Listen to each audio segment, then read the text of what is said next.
ಬನಶಂಕರಿ ದೇವಾಲಯದಲ್ಲಿ ನಡೆದ ಈ ಘಟನೆ ಈಗಲೂ ಕೂಡ ನೆನೆಸಿಕೊಳ್ಳುತ್ತಾರೆ. ಹೌದು, ಮಹಾರಾಷ್ಟ್ರದ ಸೊಲ್ಲಾಪುರದಿಂದ ಬಂದಂತಹ ಒಬ್ಬ ಹುಡುಗಿ ಅರ್ಧರಾತ್ರಿ ಅಂದರೆ ಸುಮಾರು 2 ಗಂಟೆ ಆಸುಪಾಸು ದೇವಸ್ಥಾನದ ಗರ್ಭಗುಡಿಯನ್ನ ನುಗ್ಗೇ ಬಿಟ್ಟಿದ್ದಳು. 16 ವರ್ಷದ ಹುಡುಗಿ ಸೊಲ್ಲಾಪುರದಿಂದ ತಮ್ಮ ತಂದೆ ತಾಯಿಗಳ ಜೊತೆ ಬಂದಿದ್ದಾಳೆ. ಹತ್ತಿರದ ಒಂದು ಮನೆಯಲ್ಲಿಯೇ ಉಳಿದುಕೊಂಡಿದ್ದಾರೆ. ವಿಚಿತ್ರ ಏನೆಂದರೆ ಈ ಹುಡುಗಿಗೆ ರಾತ್ರಿಯಲ್ಲಿ ಅಂದರೆ ನಿದ್ದೆಗಣ್ಣಿನಲ್ಲಿ ಓಡಾಡುವ ಅಭ್ಯಾಸವಿತ್ತು. ಹೀಗಾಗಿ ಅವತ್ತು ರಾತ್ರಿ ಕೂಡ ಈ ಹುಡುಗಿ ಇದ್ದಕ್ಕಿದ್ದ ಹಾಗೆ ಎದ್ದು ದೇವಸ್ಥಾನದ ಹತ್ತಿರ ಹೋಗಿದ್ದಾಳೆ. ಆ ಸಮಯದಲ್ಲಿ ದೇವಸ್ಥಾನದ ಬಾಗಿಲು ಮುಚ್ಚಿತ್ತು. ಇದು ದೇವಿಯ ಚಮತ್ಕಾರವೋ ಆ ಹುಡುಗಿಯ ಭಕ್ತಿಯೋ ಅದೇನೋ ಗೊತ್ತಿಲ್ಲ. ಆ ಹುಡುಗಿ ದೇವಸ್ಥಾನ ಎದುರುಗಡೆ ಹೋದಾಗ ಇದ್ದಕ್ಕಿದ್ದ ಹಾಗೆ ಬಾಗಿಲು ತೆರೆದಿದೆ. ಈ ಹುಡುಗಿ ಮುಂದೆ ನುಗ್ಗಿದ್ದಾಳೆ. ಆಮೇಲೆ ಗರ್ಭಗುಡಿಗೆ ಹೋದಾಗಲೂ ಕೂಡ ಬಾಗಿಲು ತೆರೆದಿತ್ತು. ಆ ಹುಡುಗಿ ದೇವಿಯ ಮುಂದೆ ಅಲ್ಲೇ ಕುಳಿತುಕೊಂಡಿದ್ದಾಳೆ. ಹಾಗೆಯೇ ದೇವಸ್ಥಾನದ ಗರ್ಭಗುಡಿ ಬಾಗಿಲಿಗೆ ತಲೆ ಕೊಟ್ಟು ಅಲ್ಲಿಯೇ ಮಲಗಿಬಿಟ್ಟಿದ್ದಾಳೆ. ಬೆಳಿಗ್ಗೆ ಪೂಜಾರಿಗಳು ದೇವಸ್ಥಾನ ಬಾಗಿಲನ್ನು ತೆಗೆಯಲು ಬಂದಾಗ ತಾವು ಬರುವ ಮೊದಲೇ ದೇವಸ್ಥಾನ ಬಾಗಿಲು ತೆರೆದಿದ್ದನ್ನ ಕಂಡು ಬೆಚ್ಚಿ ಬಿದ್ದಿದ್ದಾರೆ. ಮುಂದೆ ಒಳಗೆ ಹೋಗಿ ನೋಡಿದಾಗ ಅವರಿಗೆ ಇನ್ನಷ್ಟು ಆಶ್ಚರ್ಯವಾಗಿತ್ತು. ಗರ್ಭಗುಡಿಯ ಬಾಗಿಲು ಕೂಡ ತೆರೆದಿತ್ತು. ಪಕ್ಕದಲ್ಲಿಯೇ ಮಲಗಿದಂತಹ ಹುಡುಗಿಯನ್ನ ನೋಡಿ ಅವರು ಇನ್ನಷ್ಟು ಆಶ್ಚರ್ಯಪಟ್ಟಿದ್ದರು. ಇದನ್ನ ನೋಡಿದಂತಹ ಪೂಜಾರಿಗಳು ಅದು ಹೇಗೆ ಬಾಗಿಲುಗಳು ತೆರೆದವು, ಅದು ಹೇಗೆ ಹುಡುಗಿ ಒಳಗೆ ಬಂದಳು ಅನ್ನೋದು ಅವರಿಗೂ ಕೂಡ ತಿಳಿಯಲಾದಂತಹ ಒಂದು ರಹಸ್ಯವಾಗಿತ್ತು. ಆಮೇಲೆ ಆ ಹುಡುಗಿಯ ತಂದೆ ತಾಯಿಗಳು ಊರೆಲ್ಲ ಹುಡುಕಿ ಬಂದಾಗ ಪೂಜಾರಿಗಳಿಂದ ಗೊತ್ತಾಗಿದ್ದು ಆ ಹುಡುಗಿ ದೇವಸ್ಥಾನದಲ್ಲಿ ಮಲಗಿದ್ದಳು ಅಂತ. ಈ ಒಂದು ಘಟನೆ 1972 ಡಿಸೆಂಬರ್ ಮೊದಲ ವಾರದಲ್ಲಿ ನಡೆದಿತ್ತು. ಹೌದು ಸ್ನೇಹಿತರೆ, ಆ ದೇವರಿಗೆ ನಿಮ್ಮ ಮೇಲೆ ಕರುಣೆ ಬಂದರೆ ನಿಮ್ಮನ್ನೇ ದೇವಸ್ಥಾನಕ್ಕೆ ಕರೆದುಕೊಳ್ಳುತ್ತಾನೆ ಅನ್ನುವುದಕ್ಕೆ ಇದೊಂದು ಕ್ಲಾಸಿಕ್ ಉದಾಹರಣೆಯಾಗಿದೆ. ಆ ಬನಶಂಕರಿ ಅಮ್ಮನ ಮಹಿಮೆ ಹಾಗೆ.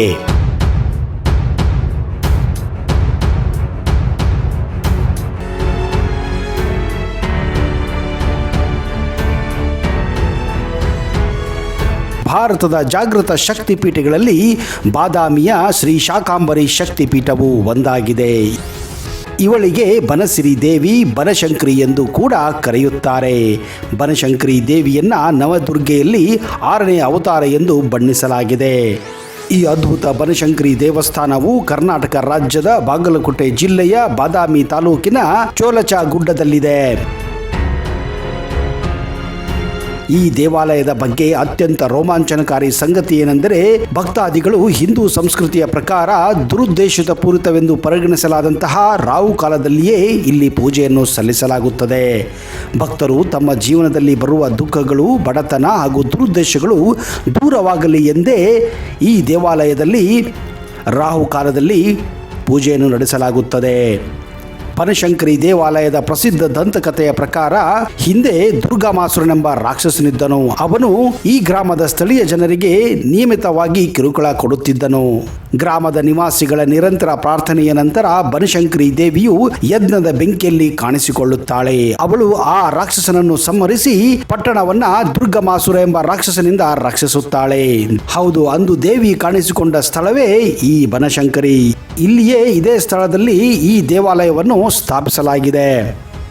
ಅಂದಿನಿಂದ ಇಲ್ಲಿಯವರೆಗೂ ಈ ದೇವಿ ಇಲ್ಲಿಯ ಸ್ಥಳೀಯರನ್ನು ಹಾಗೂ ನಮ್ಮ ರಾಜ್ಯವನ್ನು ರಕ್ಷಿಸುತ್ತಾಳೆ ಎಂದು ನಂಬಲಾಗಿದೆ. ಇದೇ ಕಾರಣ ಲಕ್ಷಾಂತರ ಜನರು ಕರ್ನಾಟಕದಿಂದ ಹಾಗೂ ಹಲವು ರಾಜ್ಯಗಳಿಂದ ಈ ದೇವಿಯನ್ನು ಮನೆದೇವತೆಯಾಗಿ ನಡೆಸಿಕೊಳ್ಳುತ್ತಾರೆ. ಬನಶಂಕರಿ ದೇವಾಲಯ 7ನೇ ಶತಮಾನದಲ್ಲಿ ನಿರ್ಮಾಣವಾಗಿದ್ದರೂ ಅದನ್ನು 17ನೇ ಶತಮಾನದಲ್ಲಿ ಮರಾಠರು ದುರಸ್ತಿಗೊಳಿಸುತ್ತಾರೆ. ಇದೇ ಕಾರಣ ಮಹಾರಾಷ್ಟ್ರದಿಂದ ಬರುವ ಭಕ್ತಾದಿಗಳ ಸಂಖ್ಯೆ ಅತಿ ಹೆಚ್ಚಾಗಿದೆ. ಈ ಪುರಾತನ ದೇವಾಲಯವು ದ್ರಾವಿಡ ವಾಸ್ತುಶೈಲಿಯನ್ನು ಪ್ರದರ್ಶಿಸುತ್ತದೆ. ಈ ದೇವಾಲಯಕ್ಕೆ ಪುಷ್ಯ ಮಾಸವಾದ ಜನವರಿ ಹಾಗೂ ಫೆಬ್ರವರಿ ತಿಂಗಳಲ್ಲಿ ಪ್ರವಾಸಿಗರಿಗೆ ಇಲ್ಲಿನ ಸ್ಥಳೀಯರು ಆಯೋಜಿಸುವ ದೇವಾಲಯದ ರಥದ ಮೆರವಣಿಗೆಯನ್ನು ಪಾಲ್ಗೊಳ್ಳುವ ಅವಕಾಶ ಕೂಡ ಇರುತ್ತದೆ. ತಿಲಕಾರಣ್ಯದಲ್ಲಿ ನೆಲೆಸಿದ ಈ ದೇವಾಲಯವು ಬನ ಮತ್ತು ಶಂಕರಿ ಎಂಬ 2 ಪದಗಳ ಸಂಯೋಜನೆಯಿಂದ ಈ ಹೆಸರನ್ನು ಪಡೆದುಕೊಂಡಿದೆ. ಬನ ಎಂದರೆ ಕಾಡು ಎಂದರ್ಥ, ಶಂಕರಿ ಎಂದರೆ ಶಿವನ ಪ್ರಿಯೆ ಅಂದರೆ ಪಾರ್ವತಿ ಎಂದರ್ಥ. ಬಾದಾಮಿ ಸಾನ್ನಿಧ್ಯದಲ್ಲಿರುವ ಬನಶಂಕರಿ ದೇವಾಲಯವನ್ನು 7ನೇ ಶತಮಾನದಲ್ಲಿ ಕಲ್ಯಾಣ ಚಾಲುಕ್ಯರು ನಿರ್ಮಿಸಿದರೆಂದು ನಂಬಲಾಗಿದೆ.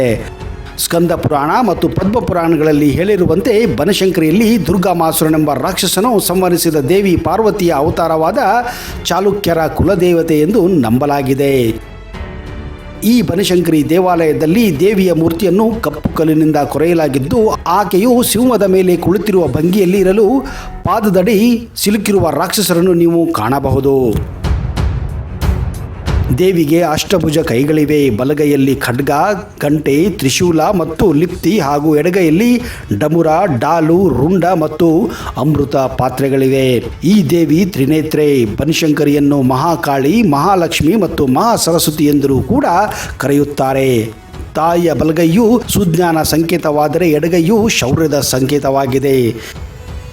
ದೇವಸ್ಥಾನದ ಶಿಖರವು ಚೌಕ ಕೋನಾಕಾರವಾಗಿದ್ದು ಹಂತ ಹಂತವಾಗಿ ಮೇಲೇರುತ್ತಾ ಹೋಗುತ್ತದೆ. ದೇವಾಲಯಕ್ಕೆ 4 ದಿಕ್ಕುಗಳಲ್ಲೂ ಕೂಡ ದ್ವಾರಗಳಿವೆ. ದೇವಾಲಯದ ಆವರಣದಲ್ಲಿ 4 ದೀಪಸ್ತಂಭಗಳಿವೆ. ಕಾರ್ತಿಕ ಮಾಸದಲ್ಲಿ ಈ ದೀಪಸ್ತಂಭಗಳಲ್ಲಿ ಭಕ್ತರು ದೀಪವನ್ನು ಬೆಳಗಿಸಿ ದೇವಿಯನ್ನು ಪ್ರಾರ್ಥಿಸುತ್ತಾರೆ. ಇಲ್ಲಿ ಪೋಷಕರು ತಮ್ಮ ನವಜಾತ ಶಿಶುವನ್ನು ಬಾಳೆ ಎಲೆ ದೋಣಿಗಳ ಮೂಲಕ ತೇಲುವಂತೆ ಬಳಸುತ್ತಾರೆ ಮತ್ತು ತಮ್ಮ ಶಿಶುಗಳಿಗೆ ಮಾತೃದೇವಿಯ ಆಶೀರ್ವಾದ ಪಡೆಯಲು ಬನಶಂಕರಿ ದೇವಿಯ ತೊಟ್ಟಿಲು ಸುತ್ತಲೂ ಸಾಗಿಸುತ್ತಾರೆ. ಬನಶಂಕರಿ ದೇವಸ್ಥಾನದ ಪ್ರವೇಶದ ಮುಂಭಾಗದಲ್ಲಿ ಹರಿಶ್ಚಂದ್ರ ತೀರ್ಥದಿಂದ ಹರಿದು ಬಂದ ಹರಿದ್ರಾ ತೀರ್ಥ ಎಂಬ ಚೌಕಾಕಾರದ ನೀರಿನ ತೊಟ್ಟಿ ಇದೆ. ಈ ತೀರ್ಥದಲ್ಲಿ ಮಿಂದೆದ್ದರೆ ನಿಮ್ಮೆಲ್ಲ ರೋಗಗಳು ವಿನಾಶವಾಗುತ್ತವೆ ಎನ್ನುವ ಭಕ್ತರ ನಂಬಿಕೆ ಇದೆ. ನವರಾತ್ರಿಯ ಸಂದರ್ಭದಲ್ಲಿ ನವಚಂಡಿ ಹೋಮ ಕೂಡ ಆಯೋಜಿಸಲಾಗುತ್ತದೆ.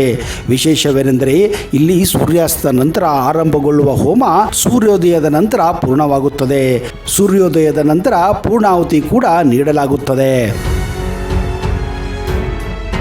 ಈ ದೇವಾಲಯದ ವಿಶೇಷತೆ ಏನೆಂದರೆ ಈ ದೇವಸ್ಥಾನದ ಆವರಣದಲ್ಲಿ ಜೋಳದ ರೊಟ್ಟಿ, ಚಟ್ನಿ, ಮೊಸರನ್ನು ಸೇವಿಸಲು ಭಕ್ತಾದಿಗಳು ಯಾವತ್ತೂ ಮರೆಯುವುದಿಲ್ಲ. ಯಾಕಂದರೆ ಇಲ್ಲಿನ ಜೋಳದ ರೊಟ್ಟಿ ಚಟ್ನಿ ಇಡೀ ವಿಶ್ವದಲ್ಲೇ ಹೆಸರುವಾಸಿಯಾಗಿದೆ. ಈ ದೇವಾಲಯವು ಬದಾಮಿ ಪಟ್ಟಣದಿಂದ 5 ಕಿಲೋಮೀಟರ್ ದೂರದಲ್ಲಿದೆ. ಬದಾಮಿಯಿಂದ ಬನಶಂಕರಿ ದೇವಸ್ಥಾನವನ್ನು ತಲುಪಲು ನೀವು ಸಾರ್ವಜನಿಕ ಸಾರಿಗೆ, ಆಟೋ ರಿಕ್ಷಾ ಅಥವಾ ನಿಮ್ಮ ಸ್ವಂತ ವಾಹನಗಳಿಂದ ಬಳಸಿ ನೀವು ಈ ದೇವಸ್ಥಾನವನ್ನು ತಲುಪಬಹುದು. ಬೆಂಗಳೂರು, ಹುಬ್ಬಳ್ಳಿ, ಧಾರವಾಡದಂತಹ ಪ್ರಮುಖ ನಗರಗಳಿಂದ ನೇರವಾದಂತಹ KSRTC ಬಸ್ ಸೌಕರ್ಯ ಕೂಡ ನಿಮಗೆ ಸೌಲಭ್ಯ ಇದೆ. ಅಂದಹಾಗೆ ಬನಶಂಕರಿ ದೇವಸ್ಥಾನ ಜಿಲ್ಲಾ ಕೇಂದ್ರವಾದ ಬಾಗಲಕೋಟೆಯಿಂದ ಕೇವಲ 36 ಕಿಲೋಮೀಟರ್ ದೂರದಲ್ಲಿದ್ದರೆ, ಉತ್ತರ ಕರ್ನಾಟಕದ ಅವಳಿ ನಗರಗಳಾದಂತಹ ಹುಬ್ಬಳ್ಳಿ, ಧಾರವಾಡದಿಂದ ಸುಮಾರು 130 ಕಿಲೋಮೀಟರ್ ದೂರದಲ್ಲಿದೆ. ಹಾಗೆಯೇ ರಾಜ್ಯದ ರಾಜಧಾನಿ ಬೆಂಗಳೂರಿನಿಂದ ಸುಮಾರು 442 ಕಿಲೋಮೀಟರ್ ದೂರದಲ್ಲಿದೆ. ಸ್ನೇಹಿತರೆ, ನೀವು ಕೂಡಲಸಂಗಮ, ಬಾಗಲಕೋಟೆ, ಬಾದಾಮಿ, ಐಹೊಳೆ, ಪಟ್ಟದಕಲ್ಲುಗೆ ಹೋದರೆ ದಯವಿಟ್ಟು ಬನಶಂಕರಿ ದೇವಸ್ಥಾನಕ್ಕೆ ಭೇಟಿ ಕೊಡಿ. ಆ ತಾಯಿಯ ಆಶೀರ್ವಾದ ನಿಮ್ಮ ಮೇಲೂ ಕೂಡ ಇರಲಿ ಎಂದು ನಾವು ಕೂಡ ಆಶಿಸುತ್ತೇವೆ. ಅಲ್ಲಿಯವರೆಗೆ ಜೈ ಹಿಂದ್, ಜೈ Karnataka and take care.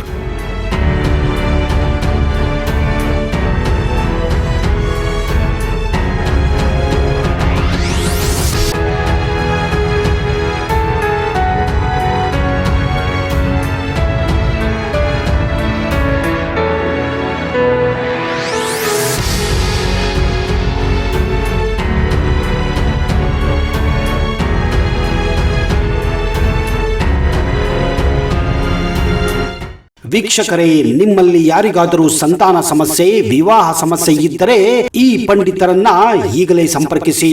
Pandit ವೈದ್ಯಮೋಡಿ Ramajja, Shri Anjaneya ಸ್ವಾಮಿಯ ಆರಾಧಕರು, ಇಂಡಿಯನ್ ಫೇಮಸ್ ಅಸ್ಟ್ರಾಲಜರ್.